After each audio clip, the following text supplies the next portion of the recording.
Marco Rubio has just crossed a line that nobody saw coming. The deadly U.S. military strike on a Venezuelan boat in the Caribbean marks a stunning shift in America's approach to the drug war. And it's only the beginning. 11 members of the notorious Tren de Aragua gang are dead, and Secretary of State Rubio is promising more destruction to come. This isn't just about stopping drugs anymore. This is about a quarter-century obsession that's finally reached its breaking point. So what exactly happened in those waters? And why is this moment the culmination of Marco Rubio's lifelong war against Venezuela? To understand why this strike happened, we need to understand Marco Rubio. This isn't some spontaneous military action. It's the result of decades of planning, pressure, and personal vendetta. Rubio has spent his entire political career, spanning over 25 years, targeting Venezuela and its leadership. Today, he stands defenseless because the relentless investigative efforts of HSI, FBI, DEA, and the Department of Justice. His guilty plea is not just a milestone in Americans' fight against the Sinaloa cartel. It's a victory for the victims whose lives were shattered by his ruthless regime. His parents fled Cuba in 1956, just years before Castro's revolution, and that experience shaped everything about Rubio's worldview. Growing up in Miami, surrounded by Cuban exiles who lost everything to communism, Rubio developed an unshakable hatred for leftist governments in Latin America. Venezuela became his primary target. Under Hugo Chavez and later Nicolas Maduro, the country transformed into what Rubio saw as a communist stronghold in America's backyard. He consistently pushed for economic sanctions, advocated for military intervention, and even argued that Venezuela posed a direct national security threat to the United States.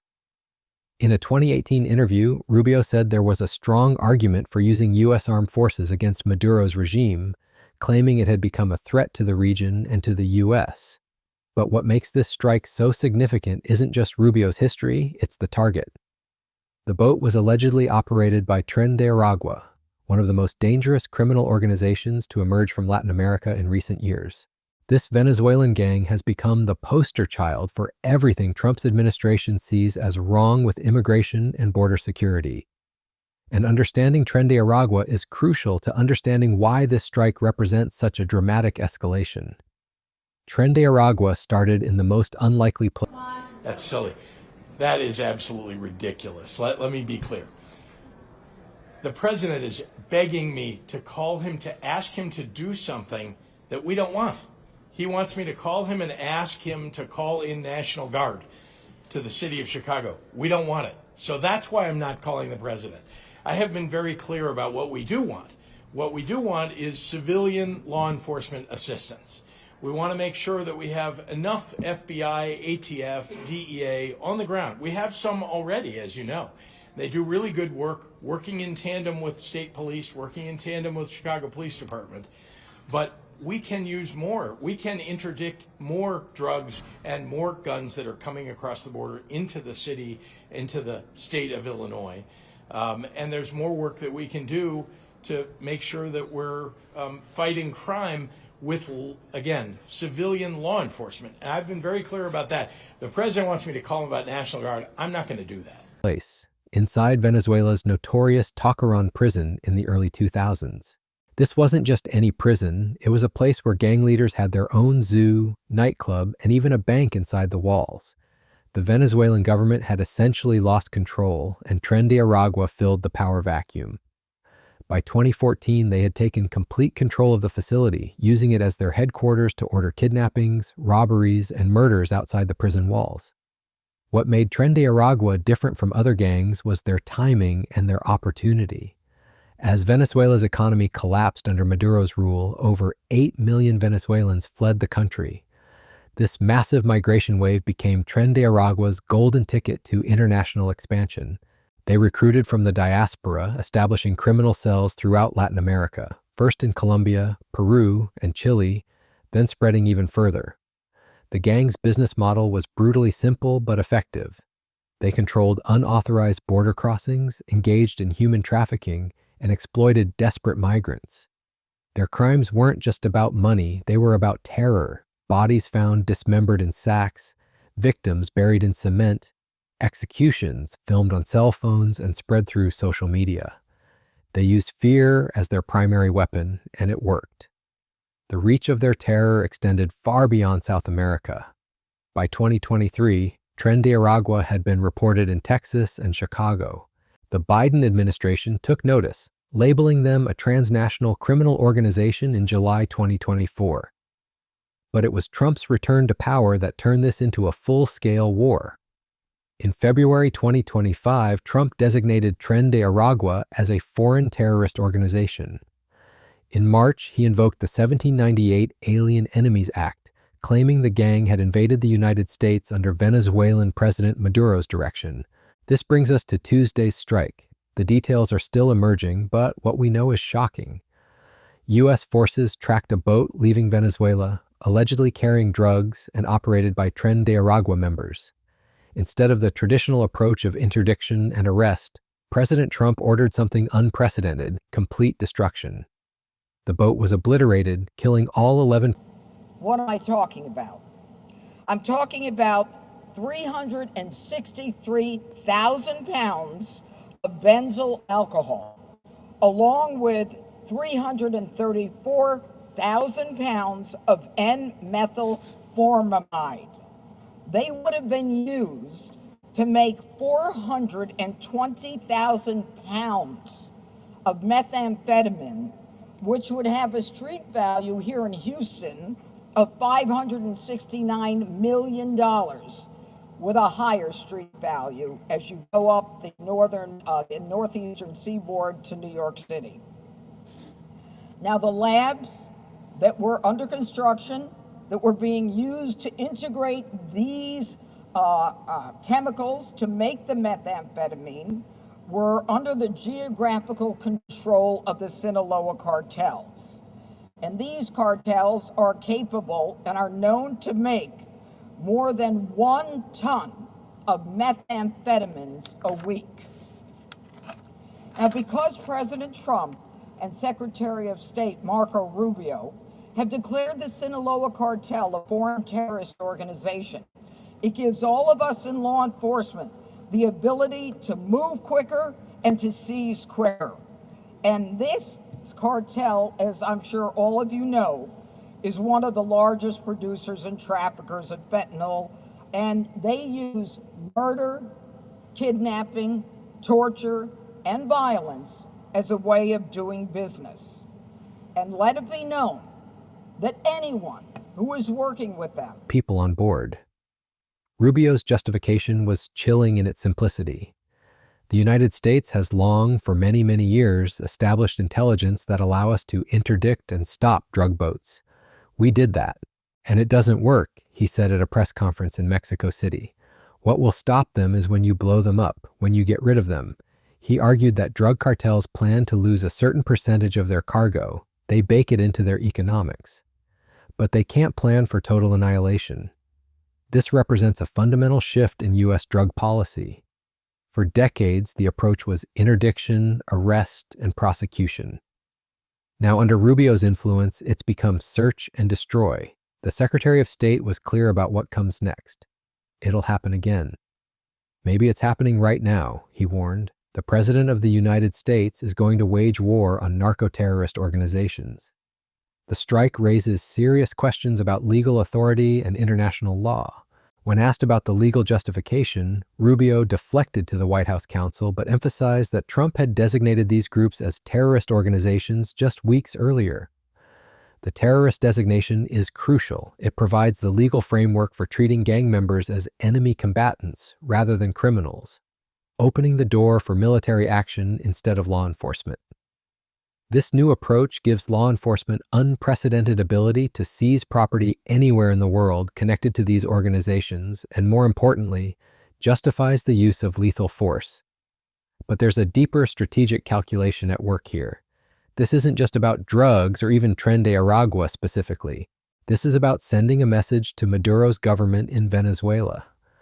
Rubio has long believed that Venezuela poses an existential threat to U.S. interests in Latin America. The strike demonstrates that the Trump administration is willing to use lethal force against Venezuelan-linked targets, even in international waters. The timing is also significant. The U.S. has deployed 3 warships to waters near Venezuela as part of an anti-drug mission. Venezuelan President Maduro has responded by calling the naval presence an extravagant threat. Absolutely criminal, bloody. He's deployed his own military forces to the coastline and vowed not to bow to threats. The stage is set for a much larger confrontation. The tensions are escalating rapidly. State governors are being asked to deploy National Guard units, though many are resisting calls for military intervention in their cities. They want civilian law enforcement assistance, more FBI, ATF, and DEA agents, not soldiers on their streets. The debate over how to respond to these threats is creating divisions even within the administration's own ranks. Maduro himself has identified Rubio as the architect of this escalation.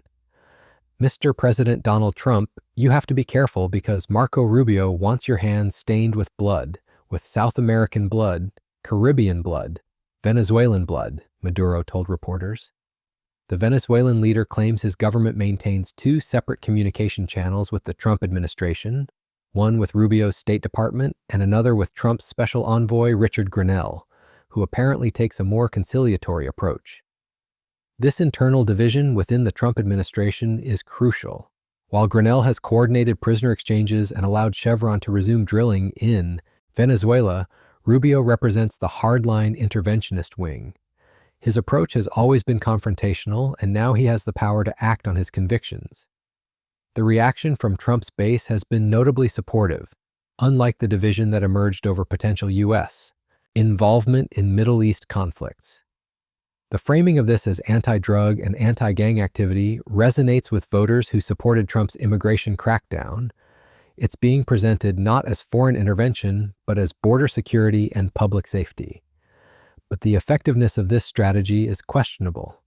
Experts point out that Tren de Aragua, while dangerous, isn't actually a major player in international drug trafficking. Unlike Mexican cartels or Colombian organizations, they're more focused on human trafficking, extortion, and violent crimes that prey on migrants. Their drug involvement appears to be more opportunistic than systematic. Moreover, the gang structure makes it difficult to defeat through military strikes. Tren de Aragua operates more like a franchise than a traditional hierarchical organization. Individual cells can operate independently, and the gang's expansion has been enabled by the ongoing Venezuelan migration crisis. Killing gang members on boats might create headlines, but it won't address the root causes that allow the organization to recruit and expand. The broader implications of this strike extend far beyond Venezuela or Tren de Aragua. This represents a fundamental shift in how the United States approaches drug trafficking in the Western Hemisphere. The willingness to use lethal military force against suspected criminals in international waters sets a precedent that other countries will be watching carefully. It also raises questions about due process and evidence. U.S. officials have provided no concrete proof that the boat was actually carrying drugs or that the people on board were Tren de Aragua members. The decision to destroy rather than intercept means there's no opportunity for investigate, ion, or verification. This shoot first, ask questions later approach may satisfy political demands for tough action, but it undermines traditional principles of justice and international law. The strike also comes at a time when the Trump administration has cut foreign aid to countries with large Venezuelan populations like Colombia and Peru. These cuts will likely exacerbate the migration crisis by reducing opportunities for Venezuelan refugees, potentially creating more recruits for organizations like Tren de Aragua. It's a policy that may actually strengthen the very groups it claims to be fighting. For Rubio personally, this moment represents the culmination of his political career. He's finally in a position to implement the aggressive anti-Venezuelan policies he's advocated for decades. His influence over Trump's Latin America policy during the first term was significant, but now as Secretary of State, he has direct operational control. The strike on the Venezuelan boat isn't just military action, it's Marco Rubio's vision of American foreign policy in action. The question now is whether this approach will achieve its stated goals or simply escalate tensions toward a broader conflict. Maduro's government has already responded with military deployments and threatening rhetoric. Venezuelan fighter jets have conducted what the Pentagon called highly provocative flights near U.S. Navy vessels. The situation is rapidly moving beyond law enforcement toward something that looks increasingly like the early stages of military confrontation. Rubio's promise of more strikes to come suggests this is just the beginning. The Trump administration appears committed to a strategy of escalating pressure on Venezuela through military means. Whether this leads to the collapse of Maduro's government or a wider regional conflict remains to be seen. What's certain is that the deadly strike in the Caribbean has marked a point of no return in U.S.-Venezuela relations. The broader war on drugs has found a new front, and Marco Rubio is commanding it. After 25 years of political advocacy, economic sanctions, and diplomatic pressure, he's finally gotten his wish: direct military action against Venezuelan targets. The 11 people killed on that boat represent more than casualties in the drug war. They're the first victims of what Rubio sees as a necessary confrontation with the last vestiges of communism in the Western Hemisphere. The stakes couldn't be higher. This isn't just about stopping drug trafficking or dismantling criminal organizations. This is about the future of U.S. influence in Latin America and the willingness to use military force to achieve political objectives. Marco Rubio has spent his career preparing for this moment, and now the world is watching to see where his long-desired confrontation with Venezuela will lead.